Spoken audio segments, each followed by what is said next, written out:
Hey guys, welcome. First episode of Purple Mortgage Guys. We've got Tanner Weber here with us.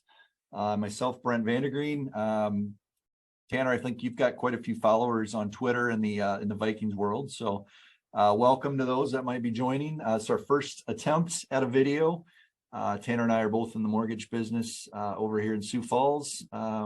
We've been talking a lot of Vikings football here the last few weeks and months, and thought, you know what, maybe we just try to do a video and see how it goes. So welcome everybody. Tanner, I know you're excited about this. What else do you got for us? Yeah, guys, how's it going? We're stoked about the season. For those of you that have been following me for a while, you probably know me on Twitter as Purple Post. You can follow me at purple_post. Recently changed most of my account information over to my full-time name, but I just wanted you guys to know a little bit more about me and what I do. So I do mortgage, as Brent has already reiterated once here. So if you guys are ever looking to purchase a home, downsize, upgrade, refinance, we would love to help you out with that and maybe chat some Vikings football at the same time. I think Tanner's dream job is to talk Vikings football while he does his 8 to 5 job as well. So that's Absolutely. The goal. We're not going to talk much about mortgage. We're going to talk about the purple, and we are both really excited about the season coming up. Our plan for this, not really sure how long these episodes are going to individually last, but we're thinking maybe twice a week. We'll do what's called a Purple Friday, where we talk about the game upcoming, break things down a little bit, and then do a recap show on Monday, just with our thoughts on the weekend, the games that happen.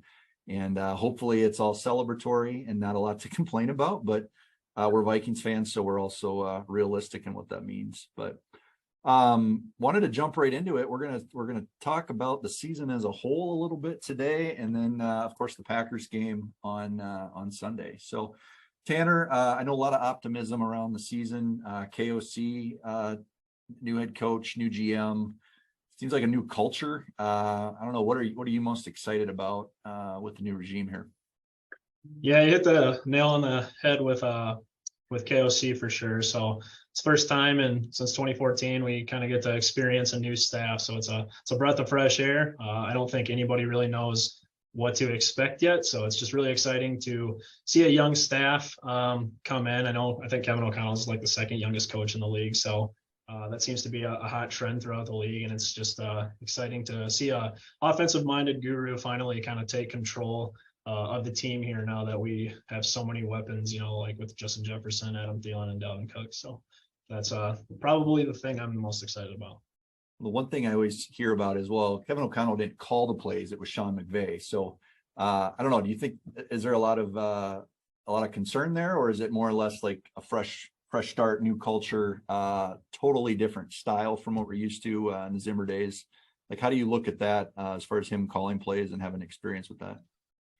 Yeah, I can definitely see why there would be a lot of concerns surrounding that topic. But even if KOC wasn't making the calls there in Los Angeles, he's still in those meetings every single week after games and before games, and studying McVay's tendencies and getting a good grasp of probably one of the most successful, if not the most successful offensive mind in the league right now. So I think he'll be able to take a lot of tactics from that offense and kind of maybe even implement some of his own ideas into this offense. And it's just super exciting. Like, I don't think he could be in a better situation. We have so many weapons on our team right now, and there's no reason that they shouldn't finally crack it open this year and be a top 5 offense for sure.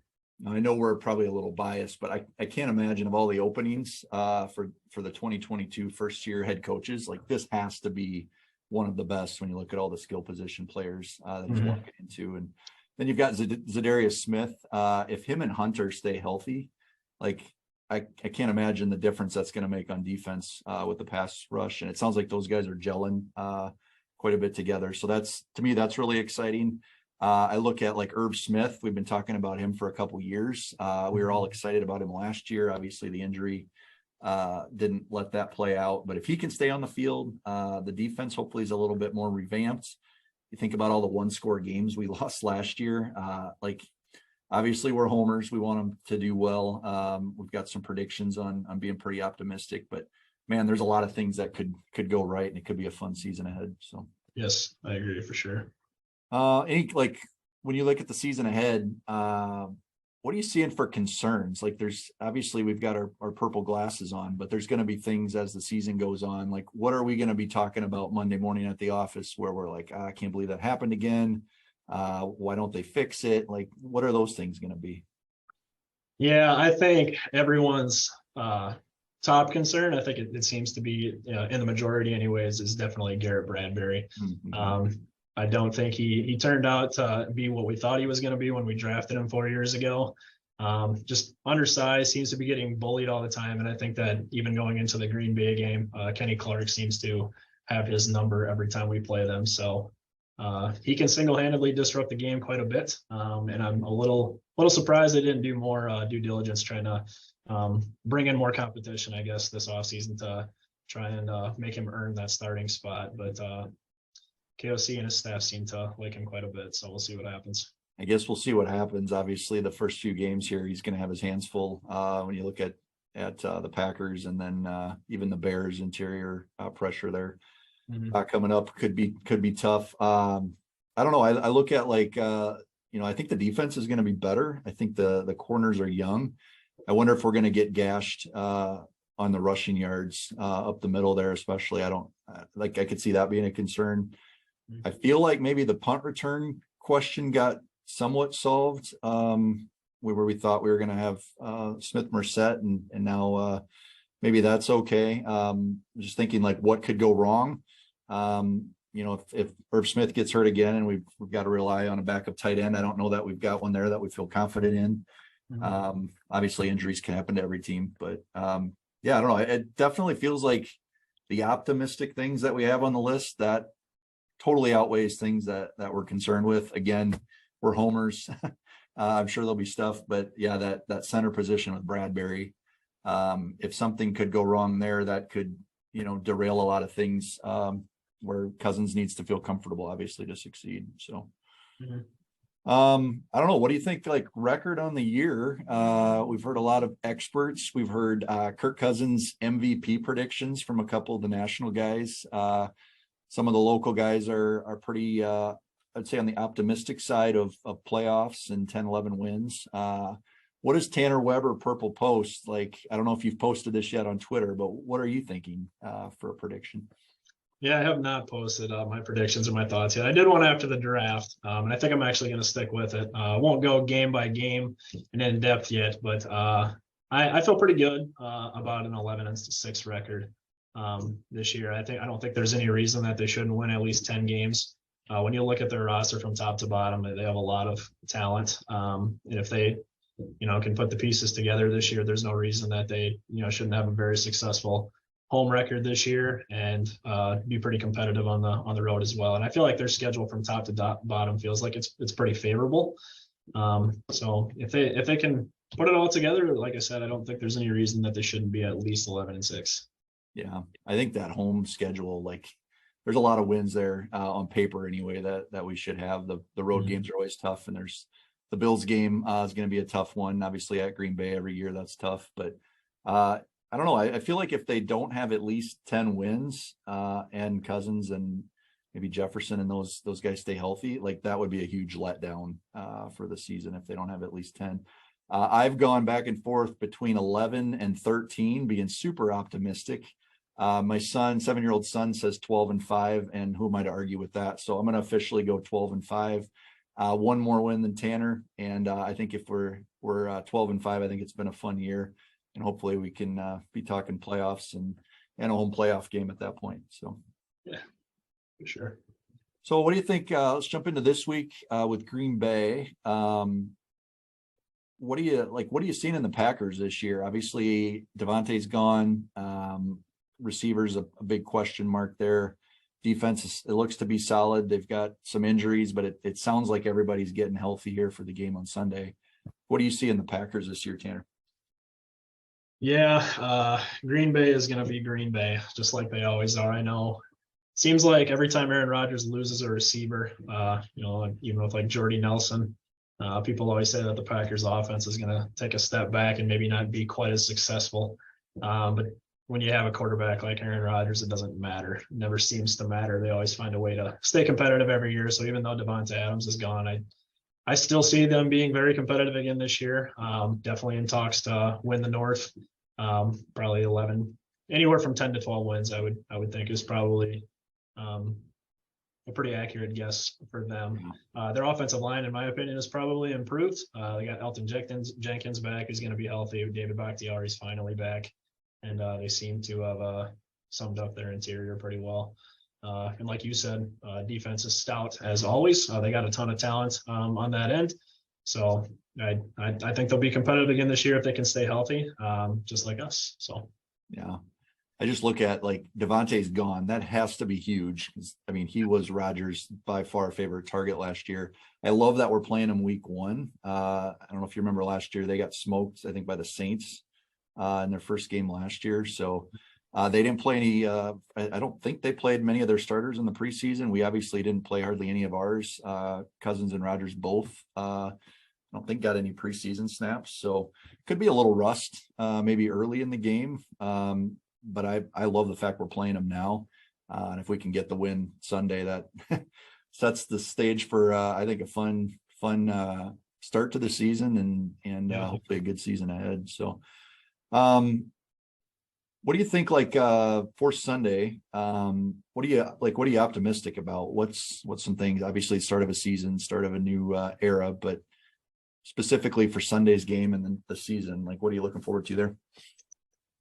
So US Bank Stadium always has an electric atmosphere. And for those that don't know, the Vikings have never actually got to host the Packers for a season opener with fans in the stadium. So I just imagine that US Bank Stadium is going to be loud. And I think that it doesn't matter who the QB is. I don't care if Tom Brady's on the other end, the greatest of all time. It's always going to pose problems, communication problems, and give the other team fits, offensive line, etc. So super excited about the atmosphere, but also excited. We don't know what the offense is going to look like yet, because then in the preseason they always follow a very scripted playbook. They don't get fancy. And with Kevin O'Connell coming over from Los Angeles, I mean, you see how they utilized Cooper Kupp last year. I don't think anybody expected going into the 2021 season that he was going to be the best receiver in the league. So we have that on our team. And to see a coach come in and probably try to implement that the same way, it's scary to see what kind of numbers JJ can put up this year if he's healthy for all 17 games. So that's what I'm excited about. I think I would echo that. Like, I know every Vikings fan out there, the conservative nature and packing it in before half when there's time to get points, and just the way some of the game management unfolded and no one taking ownership of that. Like, I have a hard time believing that's going to be our biggest gripe after any game is some of that strategy type stuff. So that's going to be a lot of fun. Yeah, I mean, this offense, man, it could be a fun year. Hopefully we're not overly optimistic, but on paper anyway, not a lot of teams out there that have as many weapons on the offensive side of the ball as we do. So one thing we want to try to do every week on these, Tanner, is a couple of predictions for the game ahead. We're going to do one bold prediction of just anything random related to the game, and then we're each going to predict the score. And we would invite anyone that's stuck with us on the video so far this long, put your comments on predictions below as well. If anyone hits the prediction, we'll make sure to send something out to you and reward you for taking the time to guess. So Tanner, Sunday, Packers 3:25 kick, home game, first game of the year. What's your bold prediction for what we're going to see? My bold prediction is we're going to stop with the conservative play that we've been seeing for the last 8 years. Yeah. And KOC is finally just going to take the reins off Cousin and just let him rip it. So I'm going to say he's going to have a huge Sunday to open the season up. And you're probably going to be talking on Monday already about how Cousins is going to be an MVP candidate, because I expect that he's probably going to throw for 350 plus on Sunday and a couple touchdowns as well. 350 plus. That means there's probably not a lot of rust there, at least after the first series or two, right? Yeah. That would be phenomenal. Hard to envision 350 plus and not putting up a lot of points and hopefully coming away with the W. So I'm going to go on the other side of the ball and I'm going to say Rodgers is going to turn the ball over, either an interception or a fumble, 2 times in this game. So the way I see it, maybe something early in the game, first half, and then probably one late when he's trying to bring him back into the game. So I'm going to go with two turnovers for number 12 on the other side. So we'll see how that unfolds. You probably count on one hand how many times he's done that in his career. I know it's not likely, but I don't think him and the receivers are on the same page by any means yet. So, all right. Score predictions. What do you got for a final score? So I am actually projecting an electric atmosphere. Vikings are going to come out hot. They're going to get on the board quick, a couple times quick, go up on the Packers, and then we are still Vikings fans, and we do have to not have a full 4 quarters of excitement. So Packers will come back, even the game up, but I do project that the Vikings are going to end up taking it home and finishing it up in the 4th quarter. So I'm going to go 34-27. 34-27. I believe Packers are actually, as of now anyway, favored by a point and a half. So awesome. I'm gonna go. I'm gonna say it's a slower start. I'm gonna say there's a little bit of anxiety with maybe how the first series or 2 go, just with the rust. I think that could be a real thing for us and maybe both teams. I'm thinking back to last year when we played Cincinnati, all the penalties early. Hopefully that doesn't happen. I'm gonna say we win 31-24. But I think we open it up in the second half, and I think Rodgers turns it over late in the game, trying to tie it up, and that's how we end up in victory formation and our first W of the year. So I don't know, however we get there, a win's a win, but that would be a fun start to the 2022 season. So, anything else, Tanner, on your mind? So we'll close it out. No, I just want to let you guys know again about what I do. I am in mortgage, so if you guys are ever looking to purchase, refinance, I would love to help you guys out with that. And like I said, chat some Vikings football at the same time. So hope to hear from you. Yeah, we're located in Sioux Falls. Do a lot in the Minnesota, North Dakota, South Dakota region, and then all 50 states as well. So again, we don't want to talk about mortgage all day, but we'd love to help you out if we can. We're going to try to do, again, probably one of these on Monday and then one on Friday each week of the season. So hopefully you guys all enjoy the opening weekend, and we'll talk again Monday. Thanks, everybody.